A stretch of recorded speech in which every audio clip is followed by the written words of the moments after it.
Good morning student. पिछले class में मैंने आपको दीर्घ संधि के बारे में बताया था। आज हम गुण संधि का अध्ययन करेंगे एवं वृद्धि संधि का अध्ययन करेंगे। सबसे पहले हम गुण संधि के बारे में जानते हैं।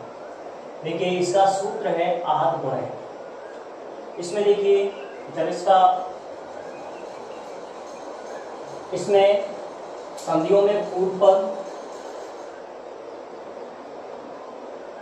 और उत्तर पद ये दो होते हैं। जब पूर्व पद में ये आया ह्रस्व अथवा दीर्घ आए और उत्तर पद में यदि ह्रस्व अथवा दीर्घ ई आए, यानी अ के बाद में ई आए ह्रस्व अथवा दीर्घ, तो दोनों पदों के स्थान पर यानी पूर्व पद एवं उत्तर पद के स्थान पर ए आदेश हो जाता है।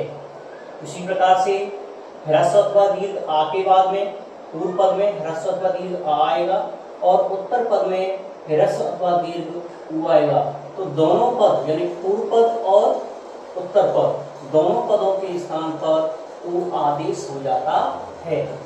इसी प्रकार से आया आ के बाद में यदि ऋषि वाली री आती है तो पूर्व पद एवं उत्तर पद दोनों पदों के स्थान पर अर आदेश हो जाता है, यानी अर शेष रहता है। आया आ के बाद में लरी आए तो आया आ और लृ दोनों पदों के स्थान पर अल आदेश हो जाता है। अब देखिए, यहाँ पर मिलाने पर इसकी पहचान है। मिलाने पर या संधि युक्त करने पर अगर ए हो, ओ हो या र ऊपर आए और ल बीच में हलंत में आए तो यहाँ पर गुण संधि हो सकती है। देखिए, जैसे मैंने कहा कि मिलाने पर ए आए, तो देखो ए अगर मान चलो मिलाने पर ओ आए तो जैसे ओ है। अगर ऋषि वाली री का एग्जाम्पल है तो उसमें क्या होता है, लास्ट में हमेशा रा ऊपर जाता है। तो ये देखिए, दोनों एग्जाम्पल आपके इस तरीके से हैं। और अल वाला जो एग्जाम्पल आता है वहां पर हमेशा बीच में हमेशा वर्ण के शब्द के बीच में हमेशा लालंत आता है। इस प्रकार से यहाँ पर कुछ एग्जाम्पल दे रखे हैं।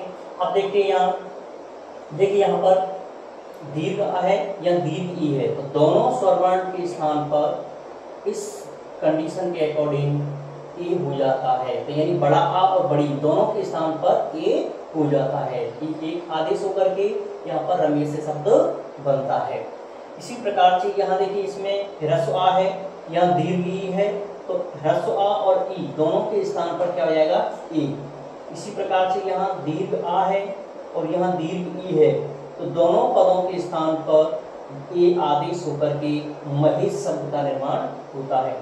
अब देखिए, यहाँ पर इसी प्रकार से सूर्य प्लस उदय, तो यहाँ पर ह्रस्व आ है, यहाँ उ है, तो आ और उ बराबर ओ, गुण संधि के अकॉर्डिंग यहाँ पर ओ हो जाता है, तो सूर्योदय। इस प्रकार से यह शब्द बनता है।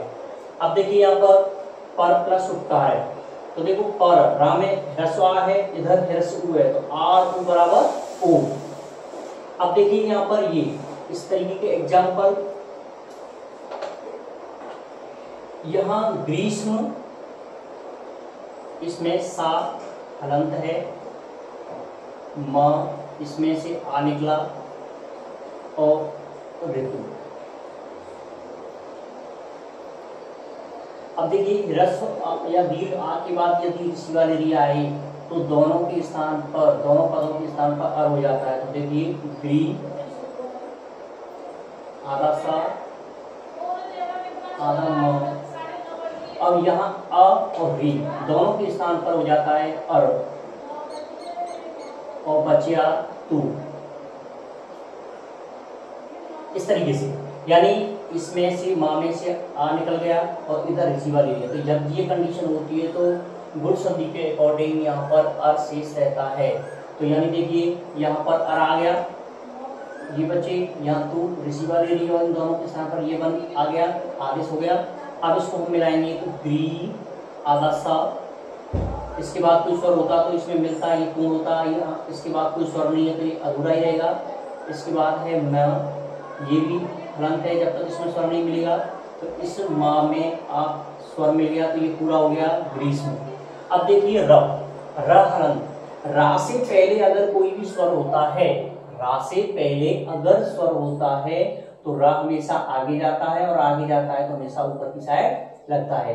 यदि रा से पहले कोई स्वर नहीं है यानी व्यंजन है तो रा हमेशा पीछे आता है और पीछे जाता है तो हमेशा नीचे प्रयोग होता है, जैसे कि यण संधि में। अब देखिए यहाँ पर रा से पहले इसमें आ है, पहले स्वर है, तो ये इसमें मिल गया तो ये पूरा हो गया, तो रा यहाँ पीछे नहीं आ सकता। अब कहाँ जाएगा, ये आगे की साइड ऊपर प्रयोग होता है। यानी रा से पहले अगर स्वर है तो रा हमेशा आगे जाता है, और आगे जाता है तो हमेशा ये ऊपर की साइड में लगता है। इसी प्रकार से देखिए यहाँ देवर्षि शब्द है, तो देव प्लस ऋषि ये शब्द है, तो यहाँ और कंडीशन निकलेगी, तो इसमें वा में आ मिल गया तो देव वा में आ हो गया। अब बचा रा, रा से पहले ये स्वर पूर्ण हो चुका है वा, इसलिए रा कहाँ जाएगा, आगे आगे जाएगा, तो हमेशा ये ऊपर की साइड में लगेगा। इस तरीके से इस शब्द का निर्माण होता है।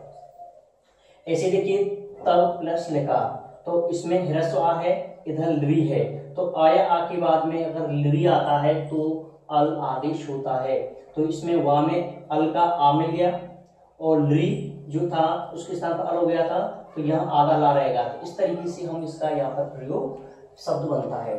अब देखिए इसको दोबारा से मैं एक बार बताता हूँ, तो तब इसमें ह्रस्व आ है, सॉरी आ और री, इसके स्थान पर अल हो जाता है। तो देखो त वा में वाह यहाँ पर आ निकल गया, तो ये आ इसमें मिल गया दोबारा से, और ये री कि इन दोनों के स्थान पर अल हो जाता है, तो अब बचा ये ला आधा, और इस तरीके से यहाँ ये शब्द बनता है। इसके अलावा मैंने कुछ एग्जाम्पल आपके होमवर्क की पेज में पीछे दे रखे हैं, आप उनको खुद हल करें, और अगर नहीं आएगा तो मैं नेक्स्ट शाम की टाइम उसको हल करके आपके लिए डाल दूंगा।